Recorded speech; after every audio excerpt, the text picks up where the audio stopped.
Assalamualaikum warahmatullahi wabarakatuh. Innal hamdalillah nahmaduhu wa nasta'inuhu wa nastaghfiruh wa na'udzu billahi min sururi anfusina wa min sayyiati a'malina. Man yahdihillahu fala mudhillalah wa may yudlil fala hadiyalah. Asyhadu an la ilaha illallah wahdahu la syarikalah. Asyhadu anna Muhammadan abduhu wa rasuluh. La nabiyya ba'dah amma ba'd. Marilah kita senantiasa meningkatkan keimanan dan ketakwaan kita kepada Allah Subhanahu wa taala. Dan mari dengan keimanan kita senantiasa bersyukur atas limpahan rahmat dan nikmat diberikan oleh Allah kepada kita. Salawat dan salam kita berikan junjungan kita, teladan kita, Nabi Muhammad sallallahu alaihi wasallam. Siswa kelas 11A yang dibanggakan,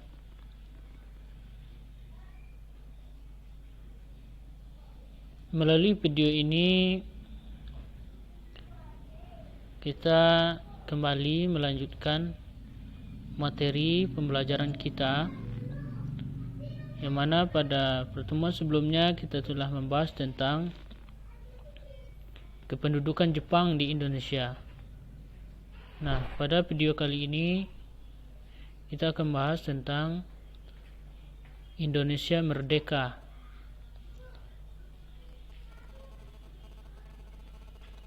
Untuk itu silakan dipersiapkan buku, pena, dan alat tulis lainnya yang diperlukan dalam pembelajaran kali ini. Silakan dicatat yang mana yang dirasa-rasa perlu.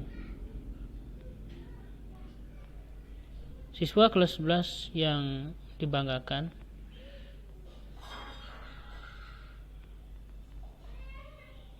Indonesia merdeka itu memiliki berbagai macam cara untuk sampai merdeka.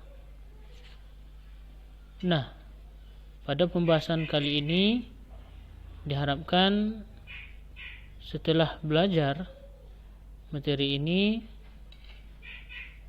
kamu bisa menganalisis peristiwa proklamasi dan maknanya bagi kehidupan bangsa. Kedua, merekonstruksi pemerintahan dan NKRI. Yang ketiga, meneladani perjuangan para tokoh proklamasi. Yang keempat itu mensyukuri nikmat Tuhan Yang Maha Esa, mensyukuri nikmat dan rahmat diberikan oleh Allah Subhanahu wa taala berupa karunia kemerdekaan kepada bangsa Indonesia. Coba antum perhatikan gambar berikut ini. Gambar ini adalah yang pertama, itu adalah pengeboman di Hiroshima, mana kita telah menayangkan videonya bagaimana kemarin Perang Dunia Kedua, berbagai dahsyatnya Perang Dunia Kedua. Kemudian ada tokoh kemerdekaan, yaitu yang di sebelah kiri itu adalah foto Insinyur Soekarno, sebelah kanan itu adalah foto Muhammad Hatta. Ini adalah Museum Perumusan Naskah Proklamasi. Ini rumahnya. Kemudian di dalam rumah inilah dirumuskan proklamasi. Teks proklamasi kemerdekaan telah dibacakan oleh Soekarno dalam upacara pernyataan kemerdekaan bangsa Indonesia pada tanggal 17 Agustus 1945. Proklamasi ini dilaksanakan di Jalan Pegangsaan Timur nomor 56 Jakarta. Pernyataan kemerdekaan tersebut disambut bahagia dan sukacita oleh masyarakat Indonesia di berbagai daerah. Bagaimana proses proklamasi kemerdekaan Indonesia? Nah, berikut ini kita akan membahasnya. Yang pertama diawali dengan kekalahan Jepang. Jepang bertekuk lutut. Mana antum sudah melihat gambarnya tadi, bagaimana gambar bom yang dijatuhkan di Nagasaki dan Hiroshima.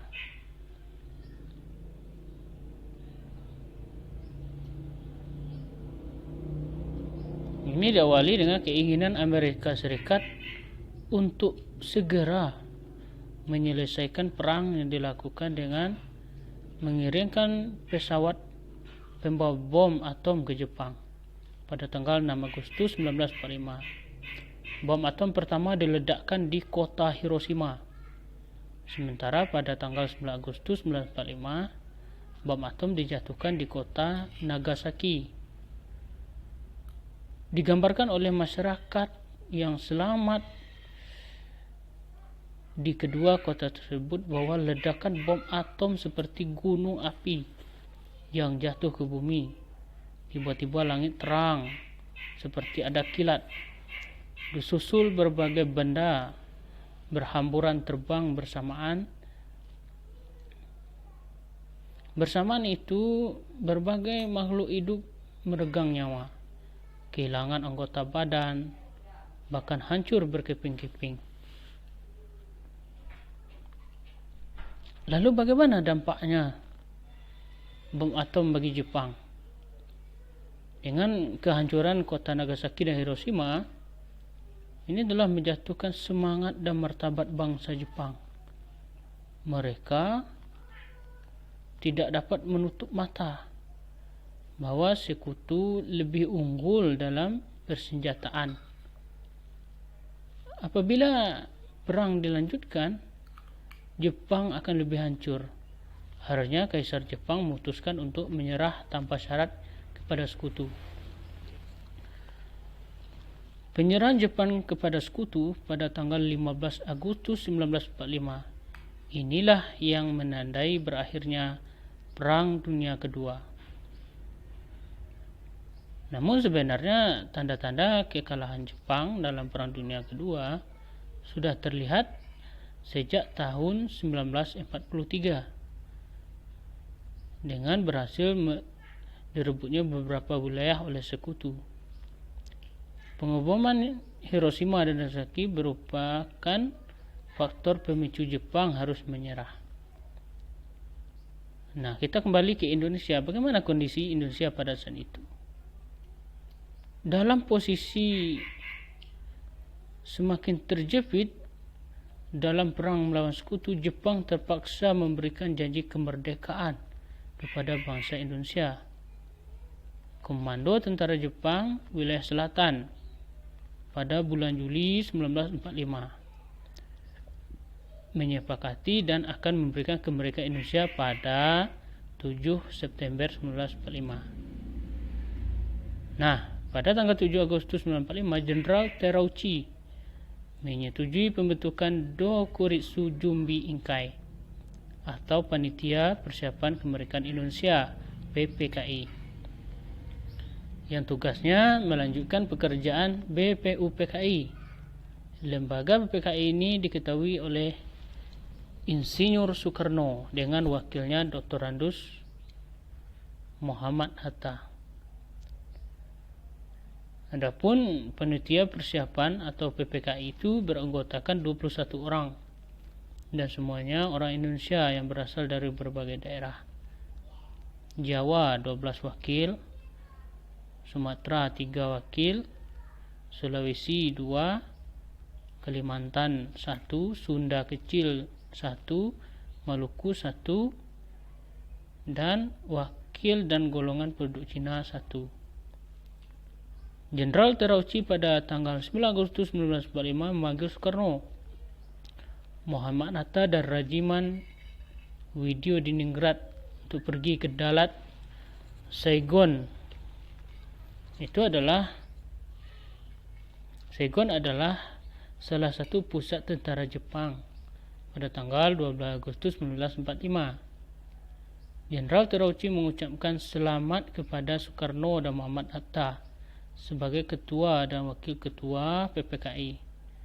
Kemudian Terauchi menegaskan bahwa Jepang akan menyerahkan kemerdekaan kepada bangsa Indonesia. Soekarno, Muhammad Hatta, dan Regimen Videodiningrat pulang kembali ke Jakarta pada tanggal 14 Agustus. Nah, pada masa-masa inilah terjadi peristiwa yang dramatis di wilayah Indonesia. Walaupun alat komunikasi pada masa tersebut dikuasai oleh Jepang, namun para tokoh perjuangan berhasil mengakses berbagai informasi dunia dengan berbagai cara. Radio sebagai alat yang paling berperan pada masa tersebut telah disegel oleh Jepang. Siaran radio sudah lama menjadi kekuasaan Jepang.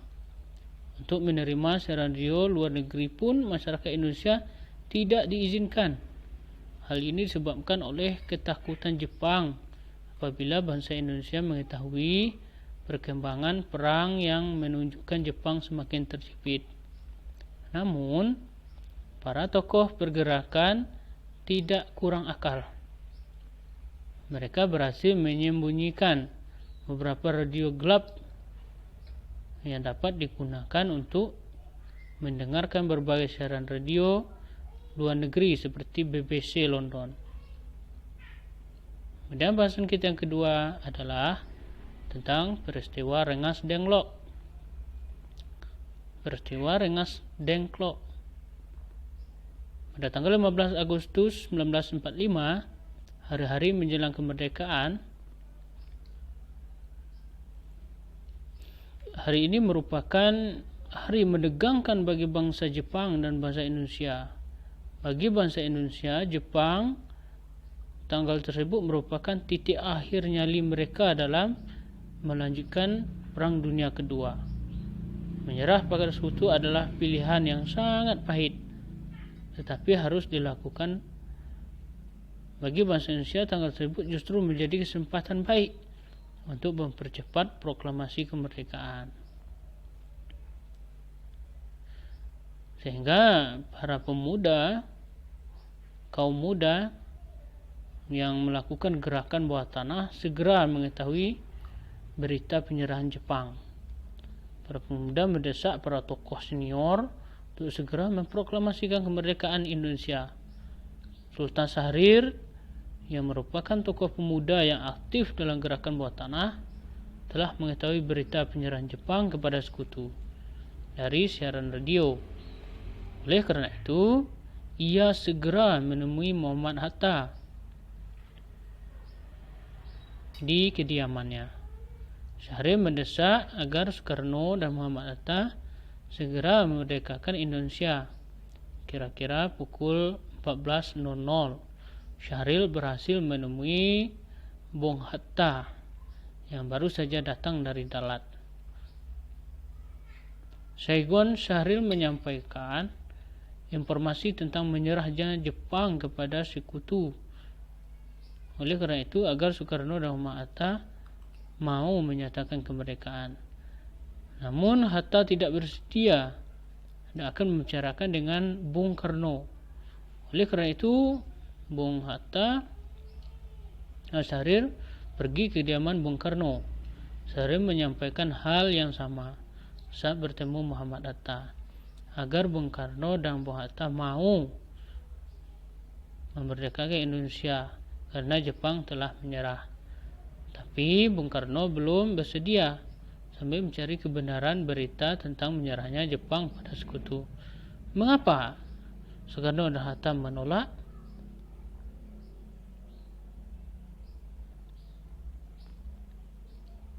Segera memproklamasikan kemerdekaan Indonesia. Sebagai tokoh-tokoh yang demokratis, tahu hak dan kewajiban selaku pimpinan, kedua tokoh itu berpendapat bahawa untuk memproklamasikan kemerdekaan Indonesia perlu dibicarakan PPKI agar tidak menyimpang dari ketentuan. Tetapi para pemuda berpendapat bahwa proklamasi kemerdekaan Indonesia harus dilaksanakan oleh kekuatan bangsa sendiri, bukan oleh PPKI. Menurut para pemuda, PPKI itu buatan Jepang. Pemuda berharap kemerdekaan dilakukan oleh bangsa sendiri, bukan karena jasanya Jepang. Nah, hari Rabu tanggal 15 Agustus 1945 sekitar pukul 21.30 WIB, para pemuda yang dipimpin Wikana dan Darwis datang di rumah Soekarno di Pegangsaan Timur nomor 56 Jakarta. Wikana dan Darwis memaksa Soekarno untuk proklamasikan kemerdekaan Indonesia. Para pemuda mendesak agar proklamasi malam ini dapat dilaksanakan paling lambat tanggal 16 Agustus 1945 sambil menimang-nimang senjata Wikana, berucap bernada ancaman. Nah, ini adalah kata dari Wikana yang mengancam Soekarno untuk segera memerdekakan Indonesia.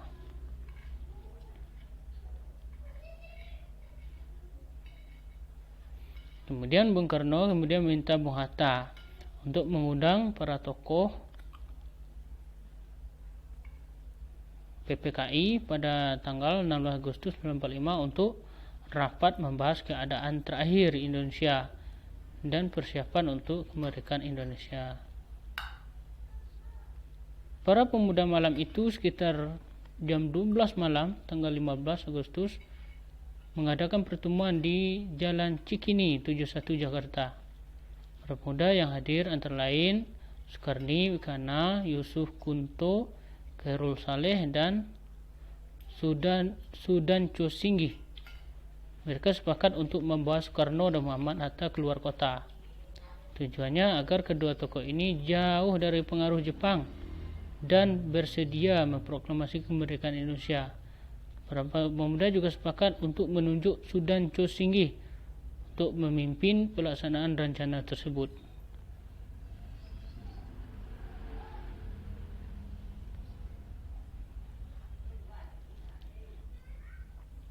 Sehingga tanggal 16 Agustus sekitar pukul 4.00 pagi, rombongan Soekarno, Hatta, dan para pemuda menuju ke arah timur. Pemuda tetap merahasiakan kemana tujuan rombongan Soekarno mau dibawa pergi. Ternyata rombongan ini akan dibawa ke Rengas Dengklok. Inilah peta Rengas Dengklok. Lalu ini adalah rumah Dijau Kisyong yang ditempatkan oleh para pejuang di rumah ini. Kemudian pembahasan kita yang ketiga itu perumusan teks proklamasi. Setelah para pemuda melepas para tokoh golongan tua, rombongan Soekarno telah mengantar pulang Fatmawati dan Guntur menuju ke rumah Laksmana Maida di Jalan Imam Bonjol nomor 1. Setelah tiba di Jalan Imam Bonjol nomor 1, lalu Soekarno dan Muhammad Hatta diantarkan Laksmana Maida menemui Kunseikan Mayor Jenderal Hoichi Yamamoto. Itu pada waktu itu adalah kepala pemerintahan militer Jepang. Tetapi Kunseikan menolak menerima Soekarno Hatta pada tengah malam dengan ditemani oleh Maida, Shigetada, Nishijima, dan Tomegoro Yoshizumi serta Miyoshi sebagai penerjemah. Mereka pergi menemui Sumobocho Mayor Jenderal Otoshi Nishimura yang maksud untuk menjajaki sikapnya terhadap pelaksanaan proklamasi kemerdekaan Indonesia. Soekarno menyampaikan bahwa akan mengadakan rapat PPKI untuk membahas persiapan pelaksanaan proklamasi kemerdekaan Indonesia. Nah, rumah Laksmana Maida itu dianggap aman dari kemungkinan gangguan yang sewenang-wenang dari anggota-anggota Angkatan Darat Jepang yang hendak menggagalkan usaha bangsa Indonesia untuk mengumumkan proklamasi kemerdekaan. Kemudian dirumuslah proklamasi kemerdekaan di rumah Laksmana Maida ini. Ini adalah konsep rumusan teks proklamasi yang ditulis oleh Soekarno, dan ini naskah yang sudah diketik oleh Sayuti Milik.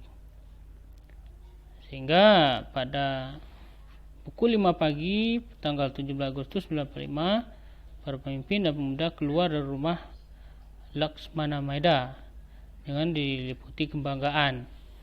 Mereka telah sepakat untuk memproklamasi kemerdekaan di rumah Soekarno di Jalan Benggangsaan Timur nomor 56 pada pukul 10 pagi. Sebelum pulang, Muhammad Hatta berpesan kepada BM untuk memperbanyak teks proklamasi dan menyiarkannya ke seluruh Indonesia. Nah, itulah pembahasan kita tentang proklamasi kemerdekaan Indonesia atau kemerdekaan Indonesia, mulai dari kekalahan Jepang sampai dengan pengasingan Soekarno ke Rengas Dengklok sampai dengan pembacaan proklamasi kemerdekaan Indonesia. Nah, tugas antum sekarang adalah coba antum buatlah resume antum tentang materi yang telah Ustaz sampaikan tadi, dan antum jawab beberapa soal yang Ustaz berikan. Soal yang pertama yaitu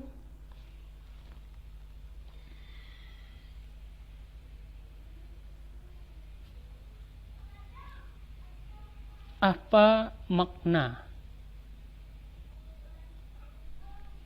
proklamasi kemerdekaan bagi kehidupan bangsa? Kemudian yang kedua, apa bentuk rasa syukur kita kepada Allah Subhanahu wa taala yang telah memberikan kemerdekaan bagi bangsa Indonesia? Tugas ini antum buat di buku catatan. Kemudian antum kirimkan ke grup sejarah kelas 11A. Demikian, assalamualaikum warahmatullahi wabarakatuh.